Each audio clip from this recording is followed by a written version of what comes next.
let's talk about the next one. Let me bring up our boy. Our girl? We were just talking about Momo, right? Best friend? Best friend. Let's talk about Momo Yaoyorozu. I think this character is really, really bad in draft, but also the queen of late game in the My Hero Only format. If you let her get to turn 4, you're dead, I'm pretty sure. She can run a very tight list, and her attacks are for a million, and they're very fast. It's got similar energy to Jiro, but defensively she's a little bit more resilient because of her usage of quick creations and her face. Being able to loop blocks is very good, guys. You gotta be able to get past her speed hate.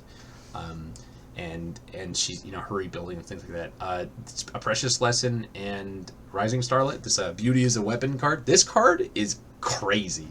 This card is absolutely asinine.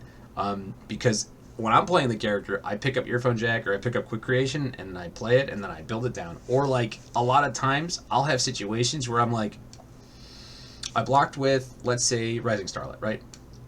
A lot of high tax in the format. I blocked with that. I built it down with Momo Yaoyorozu, right?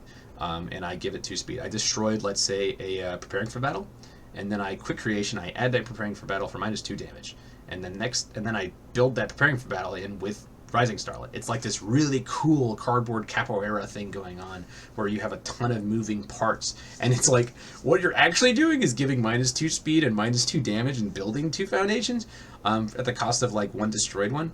But it feels really cool. It's a super satisfying feeling to playing. It has the dream, the fantasy of like I get to create stuff. I'm doing things no one else gets to do because I create, and that's really cool. That's really fun. And then she has the pivot of Staff Strike being just the craziest combo enhanced in the format.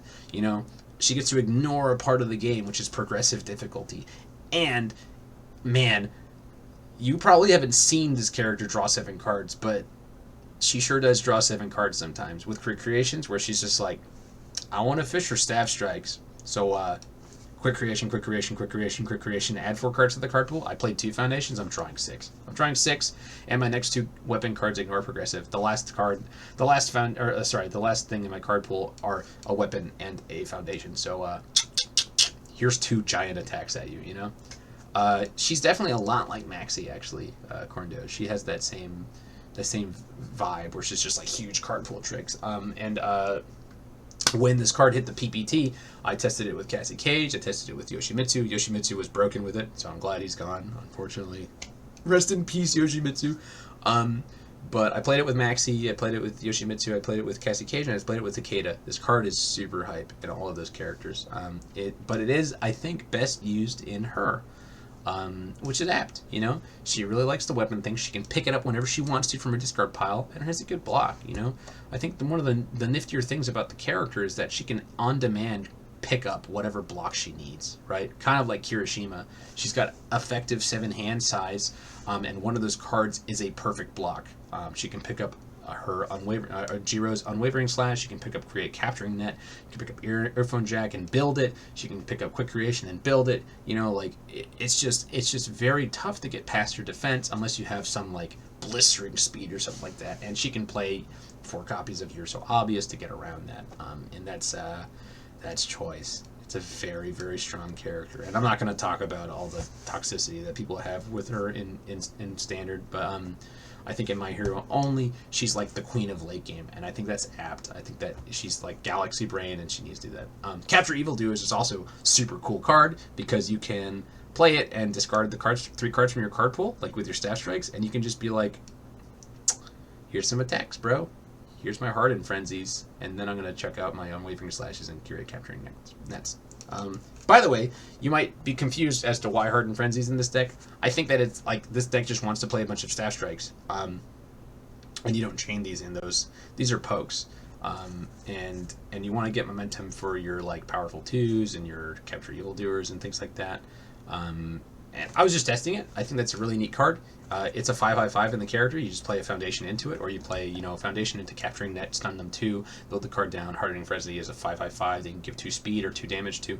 It's just kind of a workhorse for the deck, and I think it's worth testing out. I had a little bit of success with it. I'm not sure if I'm sold on it just yet, because if I draw it with a bunch of staff strikes, I'm going to be like, what do I do here? But I think it's worth testing. Then on all, you get the other pivot, which is Binding Cloth of Soul, which draws you 2 cards at the cost of 1, right, and itself, right, so it's effectively replacing itself and the card you discard for the 2. But you get Capture Evildoers and you get Erase, so you can get the other text on the card if you need to. And it's just kind of fast for kind of uncomfortable.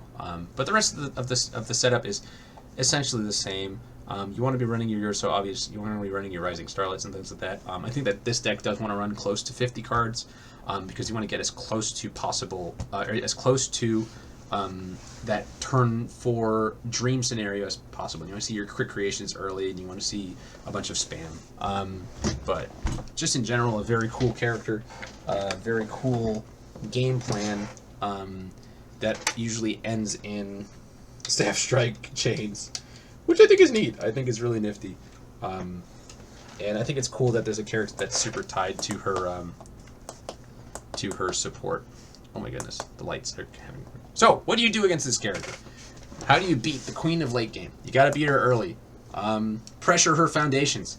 Just like Kirishima, she has to destroy foundations and remove foundations in order to get her effective extra hand size. She has a precious lesson to lessen that impact, but she's not always going to have that. And if she has to destroy a foundation, or if she has to remove a foundation on her turn and your turn, she does end up being starved of resources. So pressure her early and as disrespectful as possible, because it's going to be hard for her to get her staff strike chains out when she only has 4 or 5 foundations. So I would say disrespect the character's defense if you can, right? If you can threaten her lethal, and she only has 26 health, so it should be possible. Do so, and be willing to accept that if she plays tight margins and is able to outplay your offense, she might just outscale you. And by might, I mean she will outscale you, and that's a cool thing. There are gonna be people who have that late game fantasy sort of thing, and that's cool that she gets to do that. But yeah, I think she's a very cool character. I think that she has clear weaknesses and clear strengths. And as the format goes on, she's going to have a lot more interaction with her combos and her the way that she builds her deck, which is neat. There's already that Shigaraki card that commits a card when you build it. So if you're worried about something like Momo, play that card. It's a 1-diff that it flips to commit a card that they build, and that's really neat. Sheesh! Wow, they finished the character in 8 minutes? God bless. Good for me.